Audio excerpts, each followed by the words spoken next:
Flag me. One thing that I got from podcasting that I'm proud of is therapy.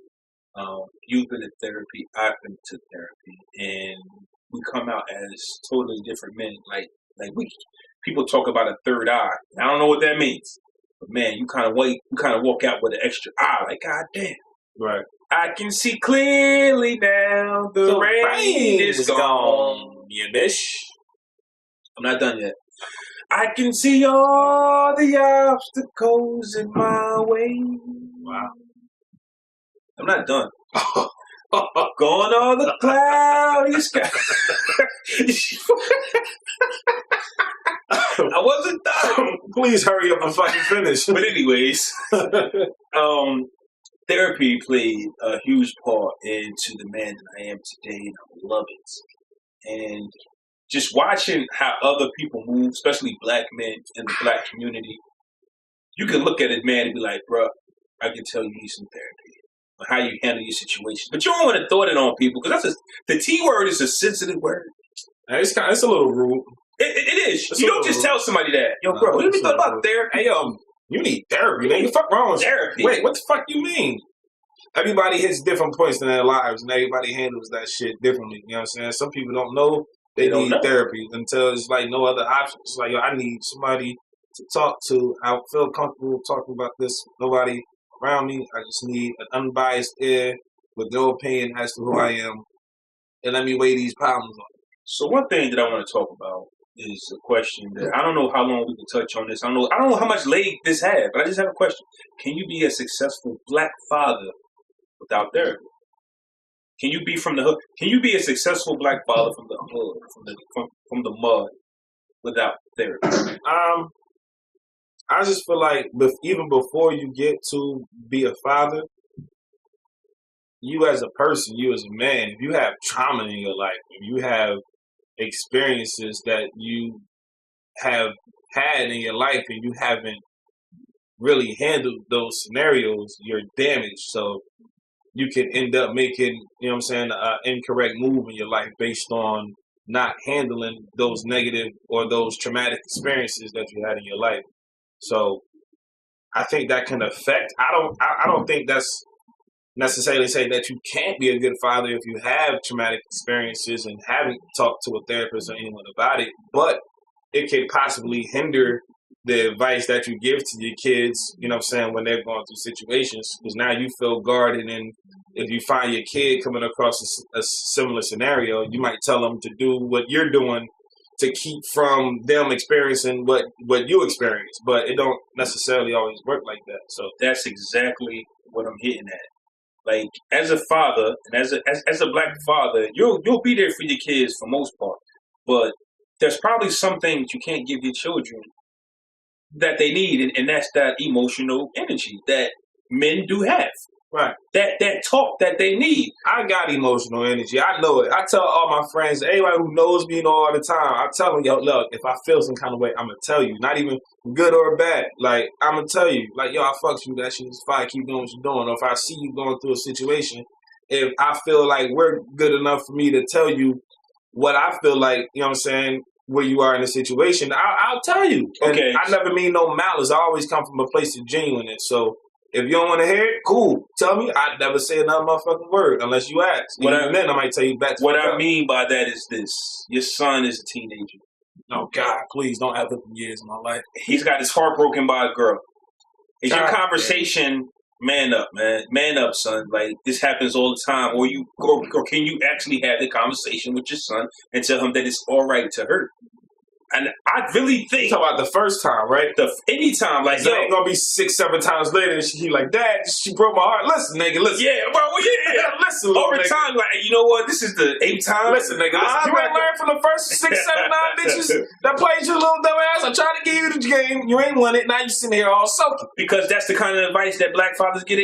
That's the kind of advice that some fathers, I'm not going to just label this as black, but we're black fathers, so I want to talk about black fathers. So that's kind of some of the advice that black fathers get their kids. Like, what you thought? Nigga, you thought she loved you? She ain't love you. It's part of the game. I'm just saying that when your children need that advice, we don't have it for them because we don't know how to get in touch with the side that they actually want, that they need to talk to.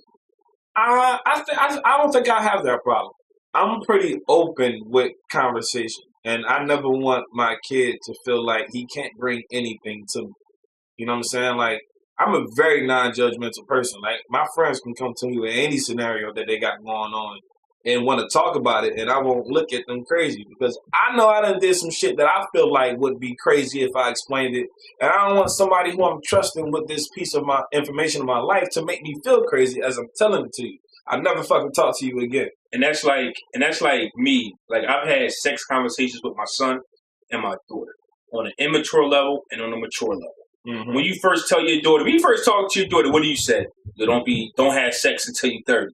It's the dumb things that we say that don't make no sense, but we don't really know. That's going to want to make her have sex at half that age anyway. Don't say that. Don't say that. I got to take a shot. But the conversation that black men have with their daughters is, yo, you better not be out here. Don't even think about no man. But you know what, though? I'm actually going to have that conversation with my son. But do you want to know why? Yeah, right. Like, I'm going to have that conversation with my son. Like, I'm not out here telling my son to go smash nobody's daughter. Right. Like, son, I prefer my son to stay away from that. The same conversation I'm going to have with my daughter, I'm going to have with my son. Keep that flower away from you for as long as possible. But here's a gem. And a lot of people might not agree with this, and some people will. That's our daughter. That's our love.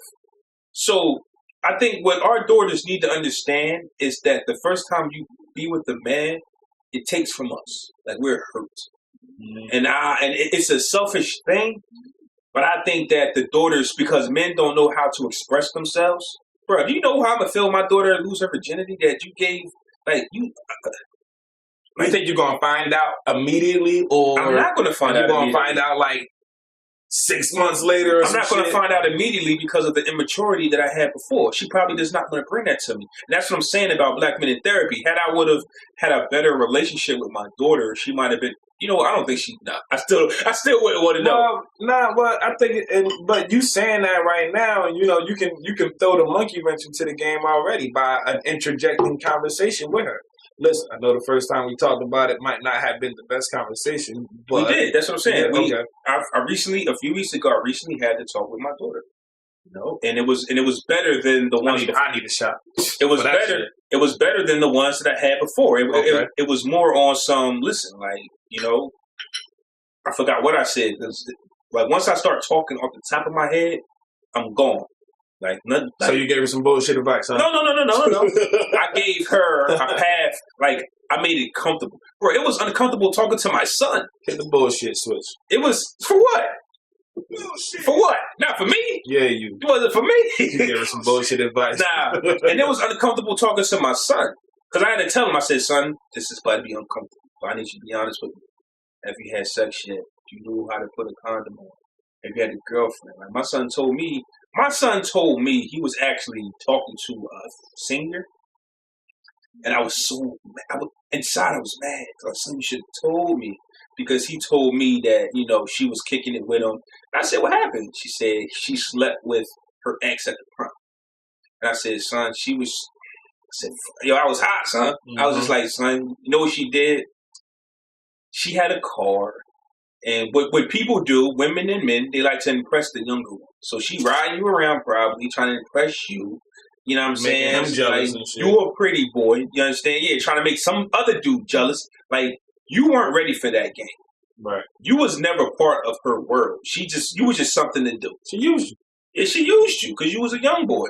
And this is what makes me nervous about my son. Because listen, the same way that men prey on women, older women prey on younger dudes. Women attack first. I'm sorry. You know what I'm saying? It's the same shit. Like, I think women attack first. It's the same shit. Women are very aggressive young. Especially with a younger dude. Like, an older woman with a younger dude. You know what I'm saying? Especially a 10th grader with a senior. I mean, you got to have a little bit of special juice or some type of gems in your mind for you to know how to navigate through that situation. Most of us falter that first time facing that situation. Most of us always make the wrong move. But I remember I was in the 8th grade and I was trying to talk to this Spanish thing.